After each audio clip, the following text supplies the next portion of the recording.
while we have discussed about the markets and how it will change it for the farmers and traders, what really changes for the Forward Market Commission and Ministry is something that we are going to discuss now in this segment. Mr. Ramaseshan, market has never really looked forward to the winter parliament session, especially the commodity markets like they are doing at this point in time.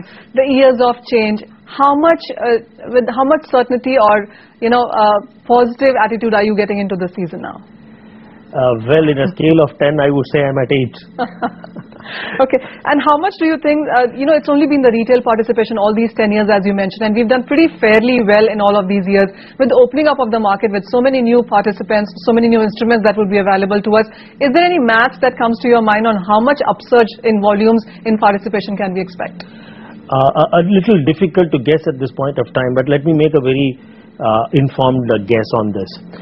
The participation in these markets will come from two different quarters. The first one is people who are in the markets, who are in equity markets, who know these instruments, who know how to take a position on these instruments. They will certainly jump into these new instruments immediately. But the other section of participant, and that's very important for the long-term credibility of these markets, the other section, namely actual users of the commodity, the hedgers, the producers, the farmers or farming producer companies, that participation will take time to come.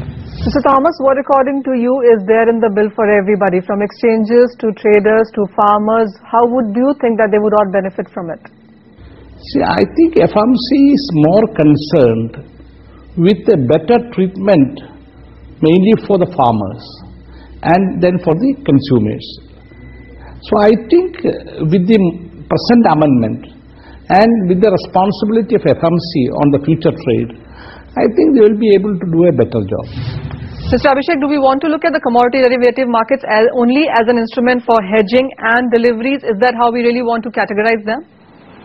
See, this market is basically meant for a hedging tool for the physical market participants. But you need investors, speculators to bring in the liquidity and to take the risks. There has to be a balance between the two. There is no question about that. This is not a purely profit maximization platform like the securities market. Mr. Abhishek, how will the liquidity and participation and price discovery improve when the bills is passed? I think greater liquidity will arise when there is more confidence among the market participants. I think with the coming in of banks and institutions, which may happen later on subject to approval by the regulators concerned, and also if we have more retail participation, which again depends on better investor protection measures that are taken for that purpose by the exchanges, then we can see definitely a much greater liquidity and participation in these markets.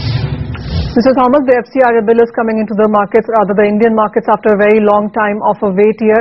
How would you compare the Indian markets now to the global commodity markets, and what way do we have to go forward here? We have just started moving in the future trade, even though we had a great tradition. I come from Kerala, where coconut oil future market was there about 100 years back. But still we have to develop a more. What I found with my short experience as the minister, I find a lot of transparency is needed, and there is some kind of a pressure groups working in the future trade, and which is not helpful to the entire future market in the country. Especially, as I said earlier, the benefit should mainly go to the farmers and then to the consumers.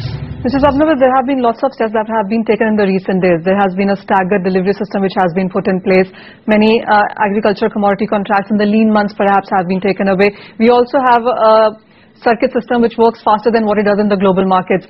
Just bringing that global point yet into the discussion again, do you think we are curbing it a lot, or is it the best way to trade in the Indian markets? No, I think this will be the best way to deal in the Indian markets, because we should realize that the way in which people look at this commodity market has been with quite a bit of suspicion, because I don't think this whole business of linking inflation to commodity futures trading has really been resolved finally.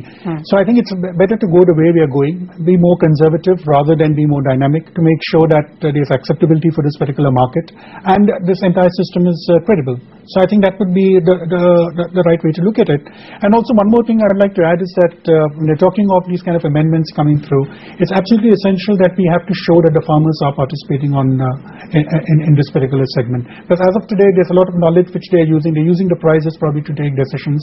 But I think the FMC should work more on trying to get in the concept of an aggregator, bring in the necessary changes in the act so that you're able to make sure that the farmers are going to benefit. Because the kind of thought process which is there in India is that if the farmers are not benefiting, then it's only the traders who are benefiting, it's only the investors who are benefiting, and therefore it's not something good. But unfortunately, we have this thing in our system that I can make money in the stock market, I can make money in the money market, but I should not make money in the commodity market unless the farmers are also there. So I think the focus should be to try and make sure that you make the kind of enabling changes to make sure that the farmers are able to participate, and then I'm sure that the market can progress in a smoother manner. So before we wind up this discussion, Mr. Ramaseshan already has said 8 out of 10 when it comes to possibility of the bill going through. What's your sense? How would you rate it? I still would put it 5 out of 10 because there's no consensus even within the so-called coalition which we have today. I think most of the parties are fairly opportunistic, and they have different views on different parts of the way in which legislation should go on. So I would be more conservative at 5 out of 10. Mr. Sabharwal, to you as well. What's your rating on the possibility of the FCRA bill going through? We are more hopeful. We are actually not only that, as the commodity participants, we are trying to call with the various political parties also. In next month or so, we are meeting the heads of most of the political parties, and with those things at the back of our mind and with the reforms which the government is now committed with, I will also rate it equivalent to Mr. Ramaseshan, maybe 8 or 9 out of 10. Manish, I think given the fact that we have things like FDI and insurance, FDI and pension funds, we're talking of the FCRA. So really are looking at opening up the market. We're looking at opening up the market, but I think there are lots of reservations lots of parties have for all of them. I know. But you're still sticking to 5 out of 10. Yeah, I still to 5 out of 10. And there's the way Mr. Ramaseshan is saying, since everything is going, this one may also scrape through, in which case could become 10 out of 10. I hope it's that way. But otherwise, I think the way in which we have this fear of foreigners, fear of anything market-oriented, it could still be at around 5 out of 10. Thank you, gentlemen. And with that, we wrap this discussion on the FCRA. The possibilities of the bill getting passed and implemented before 2012 ends are quite high, 8 to 9, as our guests are pointing out.